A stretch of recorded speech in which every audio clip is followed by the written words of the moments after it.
Hello everyone, welcome to खुशी की दुनिया। खुशी की दुनिया में आपका बहुत बहुत स्वागत है। दुनिया में आप चाहे कितना ही बड़ा काम क्यों ना कर ले, कितना ही पैसा क्यों ना कमा ले, लेकिन जो काम आपको अच्छा लगता है, जो आपका पैशन है, जो आपकी हॉबी है, या वो काम जिसे करने के बाद आपको बड़ा ही सुकून मिलता है, अगर आपने उसे नहीं किया तो शायद फिर आपने कुछ नहीं किया। इसीलिए लोग कहते हैं कि शायद पैशन ढूंढो, हॉबीज ढूंढो, हॉबीज के बारे में सोचो, अपने एलिमेंट के बारे में सोचो। एग्जैक्टली एलिमेंट मतलब सुना है क्या आपने कभी, या नहीं सुना है, या फिर थोड़ा सुना है, या फिर कुछ कुछ पता है? डोंट वरी, ये जो एलिमेंट वर्ड है आज हम इसके बारे में बात करेंगे इस समरी में। क्योंकि एक इंसान को बेहतर बनाने के लिए टैलेंट और पैशन अपने आप में बहुत ही अच्छी है, लेकिन जब आप इसको एक साथ ले आते हैं तो आपको अपना एलिमेंट मिलता है। एलिमेंट का मिलना वो स्टेट है जब आपके टैलेंट और पैशन मिल करके आपके अंदर से आपका बेस्ट बाहर लाते हैं।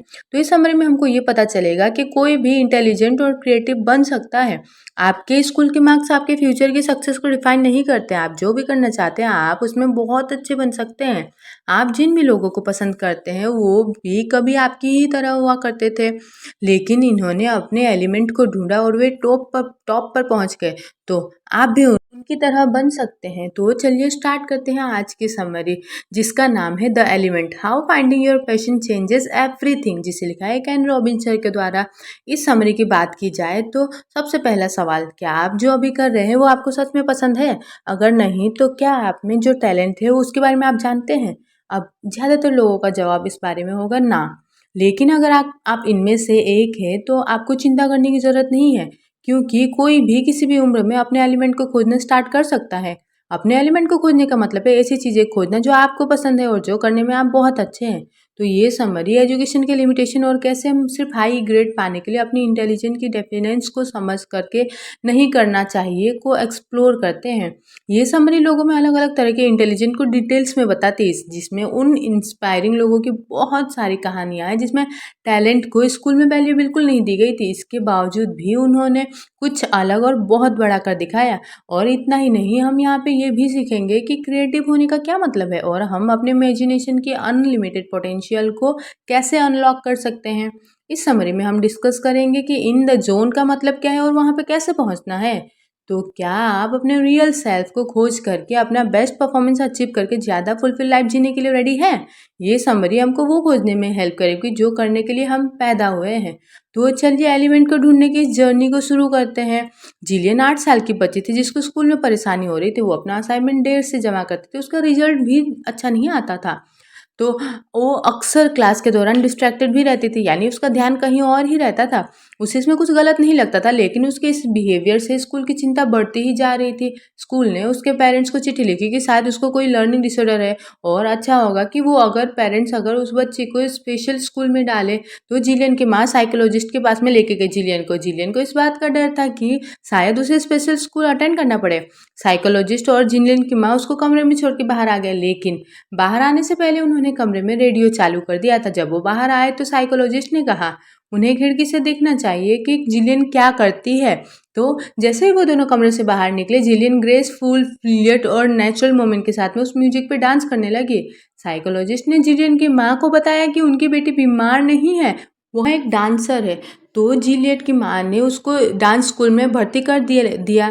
जिलियन के पेरेंट्स ने इस एडवाइस को माना और जिलियन को बहुत ही अच्छा महसूस हुआ और डांस स्कूल में घर जैसा फील करते थे, जहाँ उसको वैसे लोगों से घिरी लेती थी जो कि म्यूजिक सुन करके खुद को थिरकने से नहीं रोक पाते थे। आगे जा करके उसने लंदन के रॉयल बैले स्कूल को ज्वाइन किया और रॉयल बैले कंपनी का हिस्सा बन गई। क्या आप जानते हैं जिलियन असल में कौन है? जिलियन लिन हमारे समय के सबसे माहिर और उम्दा कोरियोग्राफर बनी, और ऐसा इसीलिए हुआ क्योंकि किसी ने जिलियन को समझने के लिए समय निकाला, ना कि तुरंत से ये मान लिया कि वो बीमार है। जिलियन को बस वो जो असल में थी वो बनने की ज़रूरत थी। जिलियन ने अपना टैलेंट और पैशन एक साथ डिस्कवर किया। उसने डांस इनको पूरा होने का एहसास बनाता है। उनकी कहानी अपनी स्टोरी में डिफाइन की जाती है क्योंकि इसमें अपनी खुलासा और सच्चाई बाहर आई है। इसमें पहले और बाद का फ़र्क साफ साफ नज़र आता है। जिलियन ने अपना एलिमेंट पा लिया था और ये एक ऐसी जगह थी जहाँ पे जो आपको करना है वो या फिर आप जो करने में अच्छे हैं वो दोनों मिल करके एक काम, जब आप अपना एलिमेंट पा लेते हैं तो ये आपको हर तरीके से इम्प्रूव करता है और बहुत ज़्यादा सक्सेस पाने में हेल्प करता है। वैसे एलिमेंट को नेचुरल टैलेंट और पर्सनल पैशन के बीच का जो मीटिंग पॉइंट के रूप में बताया जाता है। अक्सर लोग इसको ये कह कर के डिस्क्राइब करते हैं कि इसको पाना मतलब कि खुद को पहचानना और यह समझना कि आप किस चीज़ के लिए बने हो। इंसान सिर्फ एक एलिमेंट तक सीमित नहीं रहता, वह बहुत सी चीज़ें करने में खुशी पा सकता है और सब में समान रूप से अच्छा हो सकता है। एलिमेंट को पाने के लिए कोई एक फिक्स्ड फॉर्मूला नहीं है। हर इंसान को इसका पाने का तरीका अलग होता है। जैसे कि आप देख सकते हैं कि एलिमेंट कोई एग्जैक्ट साइंस नहीं है, लेकिन एलिमेंट के होने के दो जो फीचर्स और दो कंडीशन है, वो दो फीचर्स है एप्टीट्यूड और पैशन। वही दो कंडीशन है एप्टीट्यूड और अपॉर्चुनिटी यानी कि मौका। तो एप्टीट्यूड किसी भी एक्टिविटी की और स्वभाव या खिंचाव या लगाव होता है। ये कोई चीज़ ऐसे काम करता है, किसी काम को कैसे करना चाहिए यानी अंदर से आने वाली समझ है। जैसे कि आप गाने या मैथ्स के प्रॉब्लम को सॉल्व करने में अच्छे हो सकते हैं, या फिर क्रिकेट के लिए में खाना बनाने में माहिर हो सकते हैं। तो पैशन जो है वो चीज़ है जिसको कि आप जब करते हो तो मज़ा या खुशी का आना होता है, या किसी हॉबी या किसी इंटरेस्ट के लिए भूख होना होता है। किसी इंटरेस्ट के लिए सिर्फ एप्टीट्यूड होना काफ़ी नहीं है, आपको ये फील होना चाहिए कि वो आपकी ज़िंदगी की पुकार है। एप्टीट्यूड हमारे ज़िंदगी की खुद की पुकार और आसपास की बाहरी हालातों की ओर हमारा नज़रिया होता है। वो लोग जो अपनी पसंद का काम करते हैं अक्सर अपने आप को लकी बताते हैं, और वह लोग जो अपनी पसंद के या अपनी ज़िंदगी से खुश नहीं, वो खुद को अनलकी बताते हैं। रैंडमनेस हमारी ज़िंदगी का हिस्सा रही है, लेकिन सक्सेसफुल लोगों का एटीट्यूड हमेशा एक जैसे होता है। जैसे परसिवियरेंस यानी कि अटलता, ऑप्टिमिज्म यानी कि पॉजिटिव सोच रखना या और खुद पे यकीन। आखिर में हमें ये जानने के लिए कि हमारे एप्टीट्यूड हमको कितनी दूर ले जा सकते हैं, सही मौक़ों की ज़रूरत है। कुछ मौके ऐसे होते हैं जो हमें मिलते हैं और कुछ मौके ऐसे होते हैं जो हम पैदा करते हैं। तो जिलिन स्पेशल है क्योंकि उसे ऐसा कुछ मिल गया था जो उसको बहुत पसंद था और वो उसको लगातार करती रही थी। लेकिन सभी लोगों के साथ ऐसा नहीं हो पाता। तो सवाल आता है कि ये जो एलिमेंट है वो ज़्यादातर लोगों के पास में क्यों नहीं होता? तो इसका जवाब है लिमिटेशन। पहली लिमिटेशन है हमारी काबिलियत को लेकर के हमारी समझ। हम सब में नेचुरल टैलेंट, इंटेलिजेंट, इमेजिनेशन और स्किल्स होते हैं, लेकिन हम उस पोटेंशियल के सिर्फ छोटे से हिस्से का इस्तेमाल करते हैं। दूसरी लिमिटेशन है हमारे अलग अलग सिस्टम कैसे एक होकर के काम करते हैं। इसीलिए लेकर के हमारी जो गलतफहमी होती है, आमतौर पर माना जाता है कि हमारा माइंड और बॉडी और फीलिंग्स अलग अलग काम करते हैं, जबकि असल में ये सब एक दूसरे से जुड़े हुए हैं। तीसरी लिमिटेशन है कि हम ग्रोथ और चेंजेस यानी कि बदलाव करने के अपनी पोटेंशियल कम आंकते हैं, यानी अंडर एस्टिमेट करते हैं।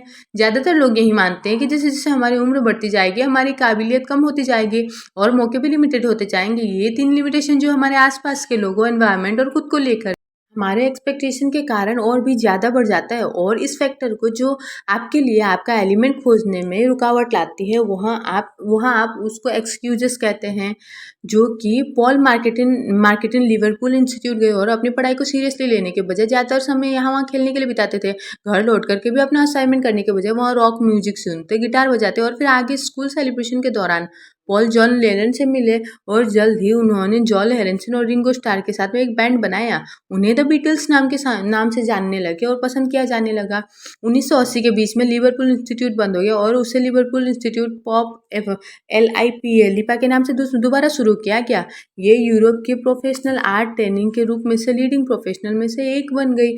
तो यहाँ पे हमको क्या समझ आता है, पॉल मैककार्टनी लीडा की मेन पर्सन है, पेट्रोन यानी कि जो किसी पर्सन को पैसों से फाइनेंशियली हेल्प करते हैं।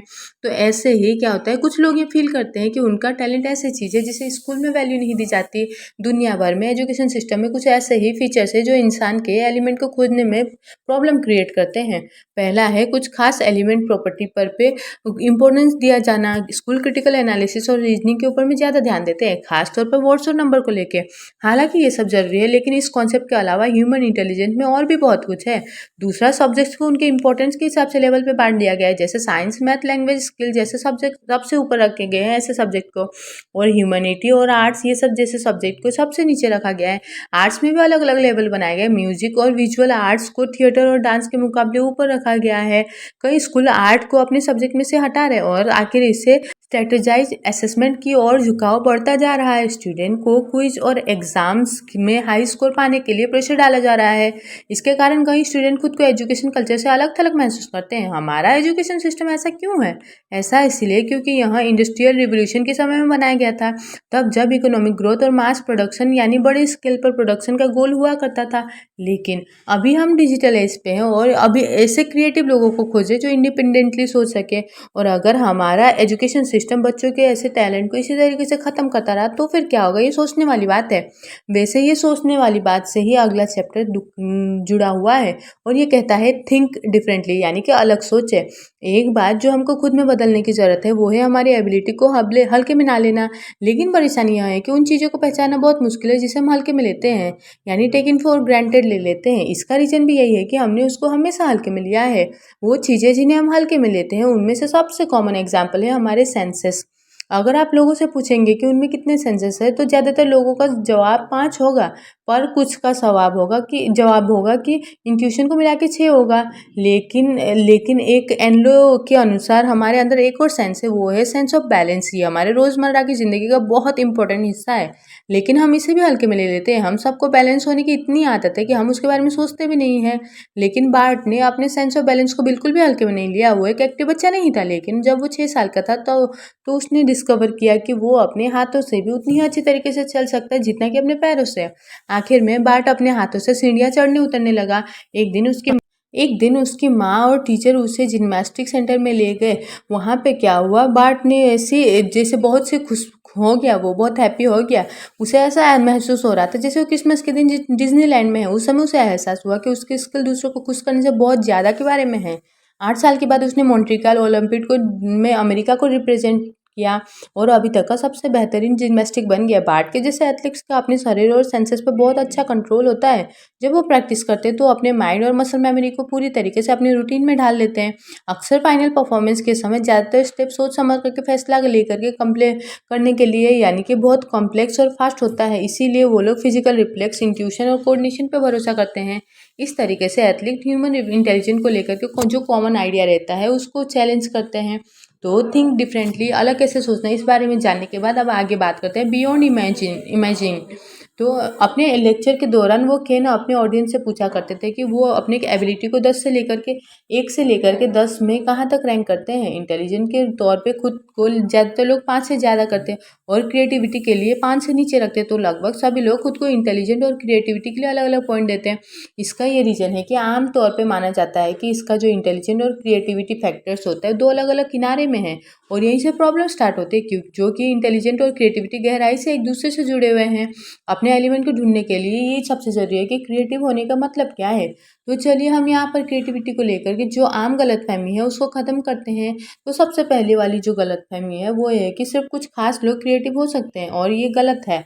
हर इंसान पढ़ने लिखने की कैपेसिटी की तरह ही क्रिएटिव बनने की कैपेसिटी को लेकर के पैदा होता है। जब कोई इंसान पढ़ लिख नहीं सकता तो हम ये नहीं कहते कि उस इंसान के पास में पढ़ने लिखने की कैपेसिटी नहीं है। असल में उन्होंने बस पढ़ना लिखना सीखा नहीं है, राइट। तो ऐसा ही क्रिएटिविटी के साथ में भी होता है। हमें क्रिएटिविटी सीखने की ज़रूरत है, ये देखने की ज़रूरत है कि ये कैसे काम करता है। क्रिएटिविटी को लेकर के दूसरी गलतफहमी ये है कि हमको इसके लिए कुछ खास एक्टिविटी करनी ही पड़ती है। क्रिएटिव समझे जाने के लिए लोगों को आर्ट या फिर किसी फील्ड से जुड़ा होना ज़रूरी होता है, लेकिन ये सच नहीं है। किसी भी चीज़ में क्रिएटिविटी की ज़रूरत पड़ सकती है, जैसे कि मैथ, साइंस, बिजनेस, स्पोर्ट्स, ऐसा कुछ भी जिसमें इंटेलिजेंसी की ज़रूरत पड़ती है और इसमें क्रिएटिविटी जुड़ी होती है। जो आखिरी गलतफहमी है कि या तो इंसान क्रिएटिव होता है या नहीं होता है।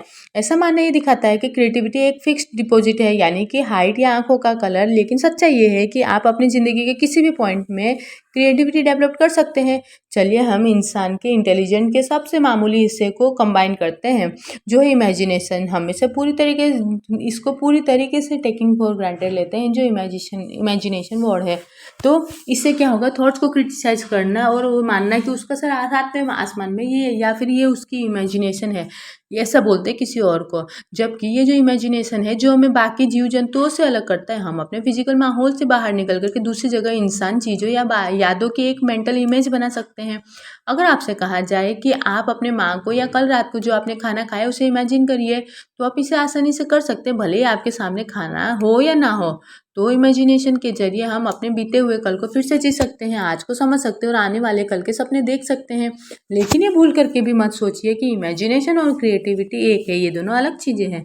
क्रिएटिविटी आपके इमेजिनेशन को हकीकत बना देता है, मतलब आपके दिमाग में बनाई हुई तस्वीर को एक कदम आगे ले जाता है।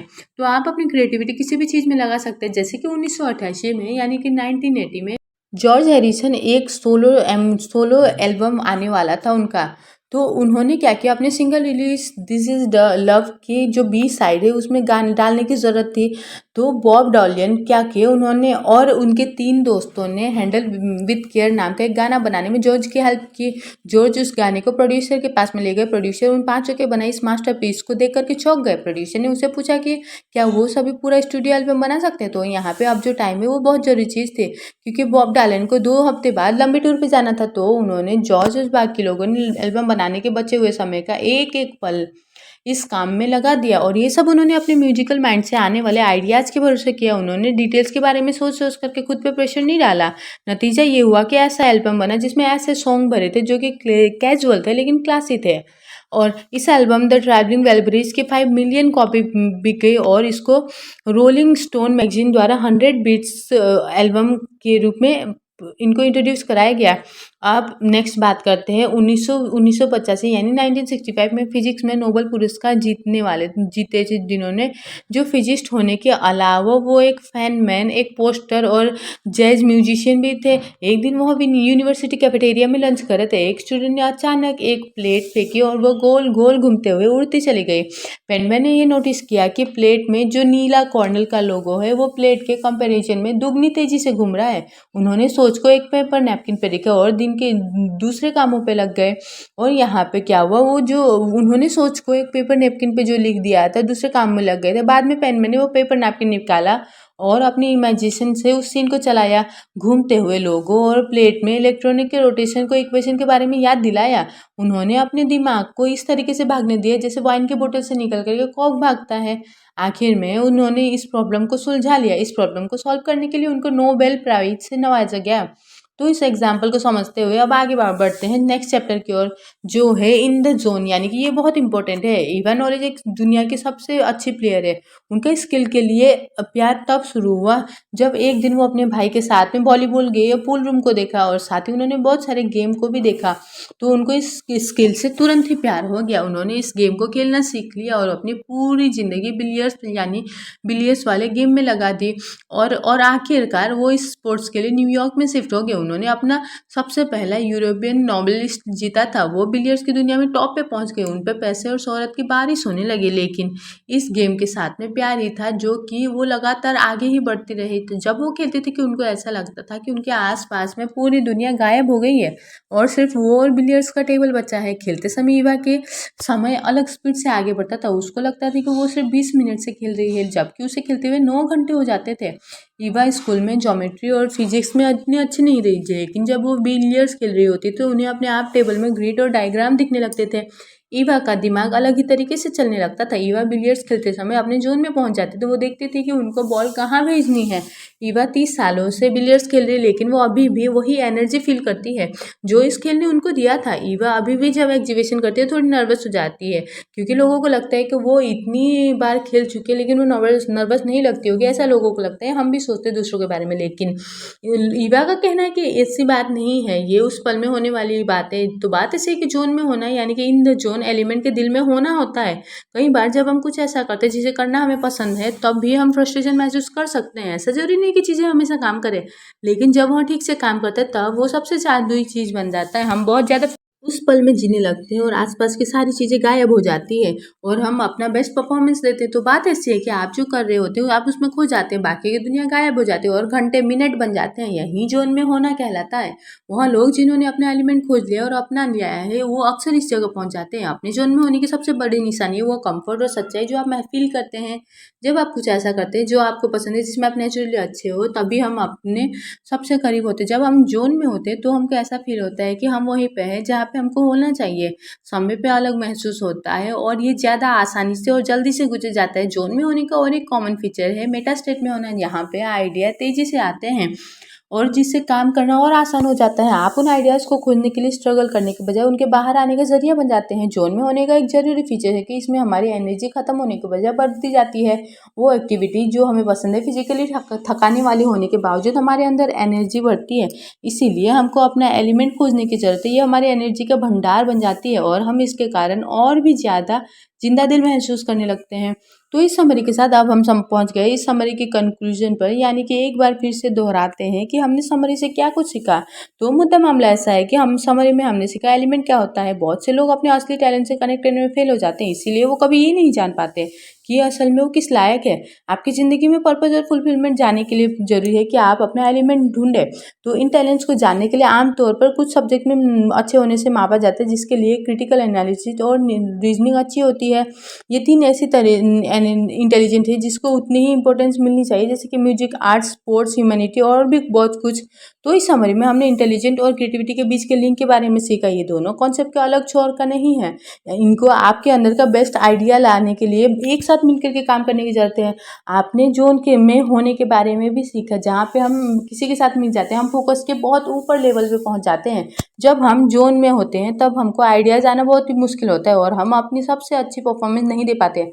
ज़्यादातर लोग सब अपनी ज़िंदगी यूँ ही भटकते बिता देते हैं बिना गोल के, सुबह उठ करके और हर दिन एक ही तरह का काम करना, वही काम रोज़ करना जिसको करके आपको अच्छा फील नहीं होता, कभी भी एक अच्छा एहसास नहीं होता। तो अपनी एलिमेंट को खोजने के लिए कभी भी बहुत देर मत करना। ये सभी और आप इसी टाइम से शुरुआत कर सकते हैं। उम्मीद है कि आपको ये समरी पसंद आई होगी और कोई समरी आपको सुननी होगी तो आप कमेंट बॉक्स में मैसेज कर सकते हो। Thank you for listening this audio. Thank you so much.